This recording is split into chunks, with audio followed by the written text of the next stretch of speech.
Hello everyone. स्वागत है आप सभी का मेरे इस नए वीडियो में, जहां पर मैं कुछ थर्मोडायनामिक्स के क्वेश्चंस को डिस्कस करने वाला हूं, जहां बेसिकली मैं पॉलीट्रॉपिक प्रोसेस, वर्क डन और ग्राफ कन्वर्जन के ऊपर बात करूंगा। आई होप वीडियो आप लास्ट तक देखिएगा अगर आप सच में समझना चाहते हैं, क्योंकि इस क्वेश्चंस को समझने के बाद आप किसी भी इस टाइप के क्वेश्चंस को टैकल कर पाएंगे। ओके, सो फर्स्ट क्वेश्चन जो मैंने लिया है, an ideal gas is taken through cycle A B C A shown in the figure. Path C A has a molar heat capacity C P minus two R. देखिए यहाँ पे molar heat capacity दिया है। कई बार आपको gas की equation भी दी जा सकती है पी वी के फॉर्म में, टी वी के फॉर्म में, या फिर पी टी के फॉर्म में। इफ़ टी ए पर हमारा टेम्परेचर दिया हुआ है 400 kelvin and the number of mole is 1, net work done by the gas in cycle. तो इस पूरे साइकिल में जो गैस ने वर्क किया है वो हमसे पूछा गया है। तो ऑप्शंस हमारे सामने हैं, बट अगर आप सॉल्व करना चाहते हैं तो आप वीडियो पॉज करके सॉल्व भी कर सकते हैं, नहीं तो हम चलते हैं सोल्यूशन की तरफ। सो देखिए यहाँ पे क्या क्या दिया हुआ, वो गिवन इन्फॉर्मेशन हम लोग पहले कलेक्ट कर लेते हैं। तो सबसे पहला दिया हुआ मोलर हीट कैपेसिटी जो दी गई C P minus two R. T A temperature at A that is 400 kelvin. A B, अब देखिए ए बी प्रोसेस के बारे में हम ध्यान देंगे तो ए बी एक स्ट्रेट लाइन है जो कि वी के पैरेलल है और टी के परपेंडिकुलर है। तो ये कैसा प्रोसेस है? आइसोथर्मल, क्योंकि एक समान टेम्परेचर पे ये वॉल्यूम एक्सपेंड कर रहा है। ठीक है, तो ये आइसोथर्मल एक्सपेंशन हो गया हमारा। बी सी जो है ना, ये क्या है, एक constant volume two B naught के कांस्टेंट वॉल्यूम पर ये प्रोसेस हो रहा है। तो ये क्या है, हमारा आइसोकोरिक प्रोसेस हो गया। जहाँ वॉल्यूम कांस्टेंट होता है उस प्रोसेस क्या बोलते हैं हम लोग? आइसोकोरिक बोलते हैं। सी ए के बारे में अभी जानकारी नहीं है हमको, क्योंकि उसकी हमें सिर्फ मोलर हीट कैपेसिटी दी हुई है। आगे देखते हैं। देखिए अब मैं आपको जो पॉलीट्रॉपिक प्रोसेस के बारे में बात कर रहा था उसको मैं आपको डिटेल में समझाने वाला हूँ। ध्यान से देखिएगा, आप बिल्कुल समझ जाएंगे और इस टाइप का कोई भी प्रॉब्लम होगा आप बिल्कुल आसानी से कर पाएंगे। देखिए any equation of the form, अगर कोई भी क्वेश्चन इस फॉर्म में दी गई पी वी की पावर एक्स, अब पी वी की पावर एक्स को ना आप पी वी पी टी इन सभी फॉर्म में कन्वर्ट कर सकते हैं by the help of the that gas equation P V equals to N R T. अगर उस इक्वेशन से आप पी को वी को या किसी को एलिमिनेट करेंगे तो आप और भी अलग अलग फॉर्म में इक्वेशन पा पाएंगे। ठीक है, तो अगर पहले आप ये ध्यान रखिए कि अगर कोई आपको दी गई हो इक्वेशन उस फॉर्म में, तो आप इस फॉर्म में पहले लाने की कोशिश कीजिएगा पी वी की पावर एक्स के फॉर्म में, जहाँ एक्स कुछ भी हो सकता है। ठीक है, तो इसकी मोलर हीट कैपेसिटी हम लोग कैसे लिखते हैं वो मैं आपको बता देता हूँ यहाँ पर। तो इसकी मोलर हीट कैपेसिटी हम लोग लिखते हैं C V plus R upon one minus X. Okay, so C V plus C V क्या है हमारा? हमारा है कांस्टेंट वॉल्यूम पे molar heat capacity at constant volume. ठीक है, now comparing it with the given equation, जो हम लोग इक्वेशन दी हुई है और जो हम लोग को नॉन इक्वेशन होती है, ये इक्वेशन आप ध्यान रखिएगा, C is equal to C V plus R upon one minus X. ठीक है, आप इन दोनों कंपेयर करेंगे तो यहाँ पे C V plus R upon one minus X is equal to C P plus minus of two R. आपको जैसे पता होगा C P minus C V हमारा क्या होता है? आर। तो वहाँ से अगर हम सॉल्व करेंगे तो एक्स की वैल्यू क्या आ जाती है हमारी? टू।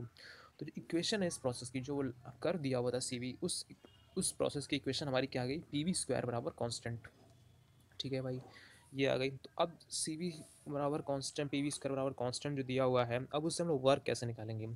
तो वर्क का आप लोग फॉर्मूला जानते हैं, work is integral P D V. अब इंटीग्रल पी डी वी को देखिए इस्तेमाल कैसे करते हैं। पी वी स्क्वायर बराबर कॉन्स्टेंट है, पी की वैल्यू हम लोग क्या लिख देंगे यहाँ से?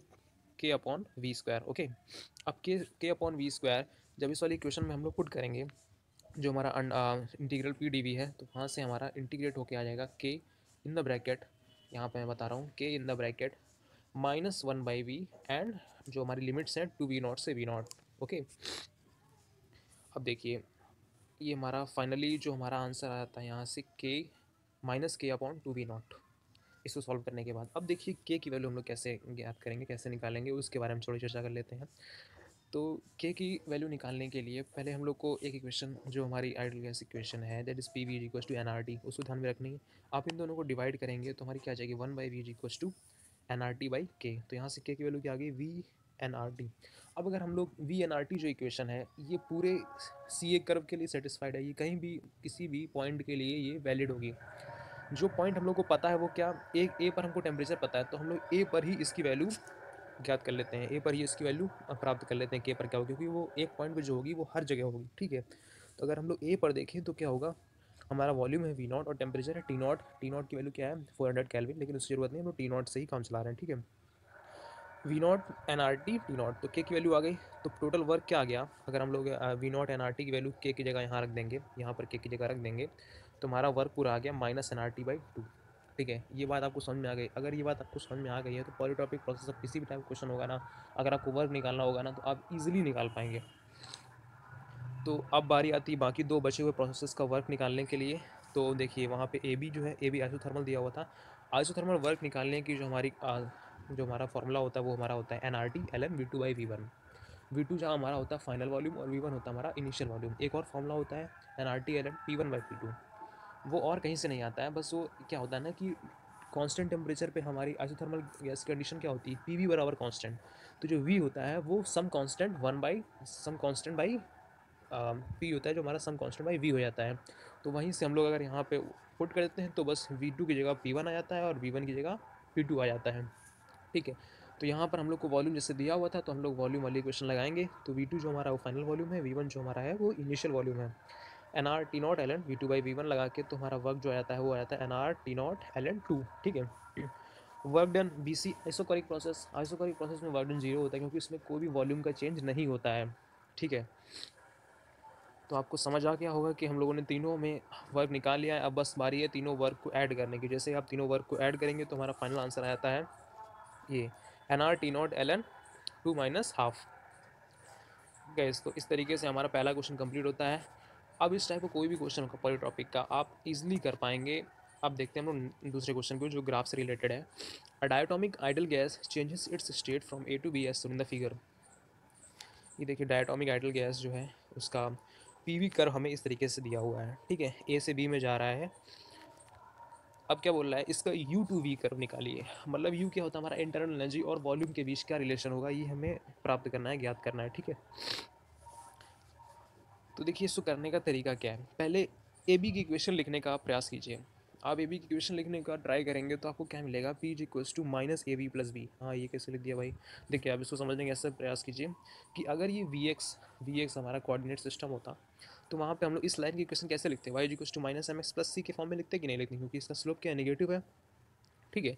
Y is equals to minus M X plus C form में लिखते। उसी तरीके से अगर पी जो यहाँ पे पी है, यहाँ पे पी है, उसको वाई की जगह वाई की तरह ट्रीट कीजिए और जो वी है उसे कैसे ट्रीट कीजिए, एक्स। हाँ तो अगर आप पी को वाई की तरह ट्रीट करेंगे और वी को एक्स की तरह ट्रीट करेंगे तो आप इजीली जो Y equals to minus M X plus C है और P equals to minus A V plus B जो मैंने इक्वेशन लिखी अब उसे रिलेट कर पाएंगे, आप उसे समझ पाएंगे। ठीक है। तो यू की जो इक्वेशन होती है वो क्या होती है, यू क्या होता है, N C V delta D. ठीक है, N C V delta D होता है। ये आपको पता होगा, फॉर्मूला नहीं पता है तो आप आज याद कर लीजिए कि ये होता है हमारा N C V delta D. हमको रिलेशन किस में चाहिए, यू और वी में, तो N C V delta D और वी में रिलेशन चाहिए। तो बेसिकली यहाँ वेरी कौन सी चीज़ें करें, जो चीज़ वेरी करती हैं, जो चीज़ बदलती रहती हैं समय प्रति समय, हम उसी में रिलेशन ज्ञात करते हैं। देखिए एन एन कांस्टेंट रहेगा, कोई भी गैस के मोल्स हैं तो वो कांस्टेंट ही रहने हैं। ठीक है। और बाकी रही बात आर की, आर तो हमारा कांस्टेंट है ही। गामा, गामा जो गैस का गामा होगा तो वो भी कांस्टेंट रहेगा। तो सिर्फ बदल क्या है, टी और वी। तो बेसिकली हमें किस में रिलेशन चाहिए, टी और वी में। अगर टी और वी में रिलेशन आ गया तो हमारा यू और वी के बीच का ग्राफ बन जाएगा। तो अब टी और वी में रिलेशन कैसे निकालते हैं वो देखते हैं। तो देखिए पी वी बराबर एन आर टी हमको पता है, ये तो हमारी एक ऐसी इक्वेशन है जो लमसम हर क्वेश्चन में काम आ जाती है। ठीक है। अब जो पी बराबर minus A V plus B है, इसको हमारी जो इक्वेशन है इक्वेशन वन में पुट कर दीजिए। जब आप वहाँ पुट करेंगे तो इस टाइप की इक्वेशन कुछ फॉर्म होगी, minus A V square plus B V बराबर एन आर टी। अगर आप इसको बहुत ज़्यादा ना ध्यान दें और बेसिकली आराम से बिल्कुल सोचें कि अगर यू को मतलब टी को वाई माने, ठीक है, टी को वाई माने और वी को एक्स माने, तो ये कैसे दिख रही है equation, Y is equals to minus A X square plus B X. ये किस टाइप का पैराबोला आपको लग रहा है।